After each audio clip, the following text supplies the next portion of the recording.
has more than 47,000 hostels, making the city one of the biggest landlords in the country. The mother city has already appointed consultants that will be introduced to the communities. Many of these communities are in historical townships such as Langa, Nyanga and Gugulethu. For more, we're now joined in our Sea Point studios by Cape Town's MMC for Human Settlements, that's Mr. Malusi Booi. Thank you for joining us, sir, and thank you for your time on the SABC News Desk. Thank you so much, and thank you to the listeners. These hostels really are ugly remnant of apartheid era. Can you describe for us the new project and what it entails at this point, Malusi? What it entails is that these hostels are in a bad state. As you have indicated, that it's Langa, Gugulethu and other areas that we have visited over the weekend. Now we have recently appointed consultants, about 4 consultants that we have appointed for a duration of 5 years using Section 33. Now what we want them to do is to redesign them and have a better outlook at the end of the day. So we took them to various areas with the ward councillors and the committees around those areas, and they'll be embarking on that exercise. Immediately they will conduct a survey from next week to check who is living in those units, and then be able to indicate to us on the number of people that we need to accommodate.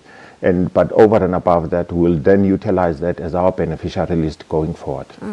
Malusi, we understand that an amount of 250 million rand has been used so far in this particular project.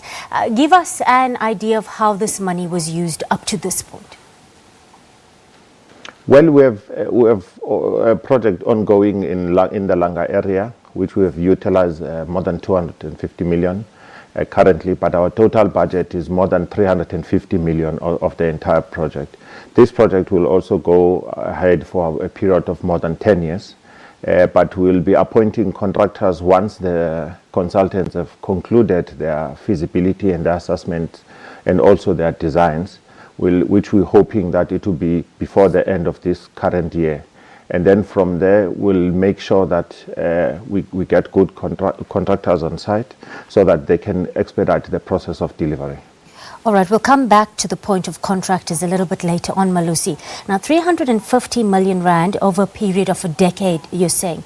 Now, we know these hostels, if we give it some historical context, are a product of 300 years of systematic racial discrimination and economic exploitation of the majority black population in the country. Would it not be a more viable option to spend this money, and more money in fact, to move people to proper housing rather than upgrade these hostels, which are rendered largely invisible to the general public and sadly have become known as spaces or places of crime and violence? It's for that reason that I indicated that one of the briefings to the consultant is that they must deal with the outlook of how they look at, in terms of their designs, because we're trying to mitigate what we have indicated in terms of us not having also amenities, because as you have also indicated, that they were primarily designed for labor workers in the past by the apartheid government. So we're trying to redress that in doing so. We're making sure that those members who are staying in those hostels, those families, they live in a much better condition going forward. Those are our houses. I don't know what you mean when you say we can give them proper housing, because what we are committing to and what we are passionate about is that we are giving them proper housing. Because remember, where they are currently living, it's 4 families in 1 unit.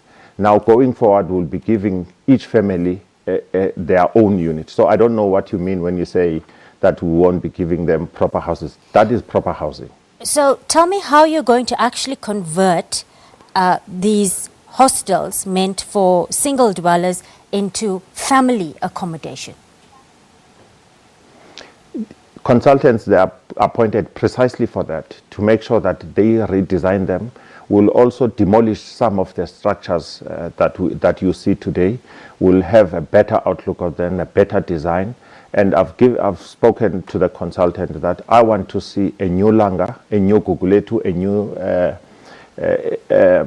Nyanga that we have not seen before, so that any person who's visiting that area in the next 5 to 10 years must see a totally different area of living. All right, tell me how you will be, and your consultants at that, will be engaging the hostel community or the broader hostel community in the project, because one gets a sense that effective community participation will be pivotal or central to the success of a project of this nature.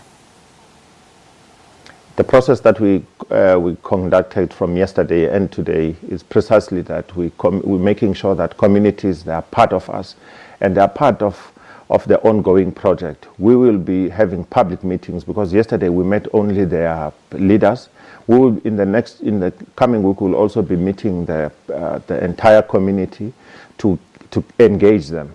What will also happen when the consultants are done with the designs, we'll bring those designs to the community so that they can see what the consultants have designed, so that they can also have their input on the matter. That is public participation that we are embarking on. And we'll have project steering committees as well, who will be meeting on monthly basis so as to understand what is happening, and over and above that, and making sure that they also give feedback to their respective communities. Very quickly, you spoke about local contractors earlier. How will you be promoting the input of local labor in this project? And then, of course, significant numbers of residents, will they be displaced during these upgrades? And then will there be alternative accommodation plans made for them while the upgrades are underway? Malusi. Yes, most definitely. We would have to, when we demolish those buildings, we'll offer alternative accommodation like we do currently as well.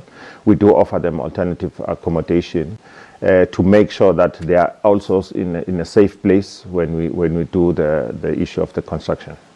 But in terms of the employment, you'd realize that in terms of consultants, it's more of a highly skilled environment. So we'll not have large numbers of people being employed at this stage. But when the construction phase starts, it's a norm within the city of Cape Town that our contractors employ local labor. Cape Town MMC for Human Settlements, Mr. Malusi Booi, there joining us from our Sea Point studios. Thank you for your time on the SABC News Desk. Moving on, Eskom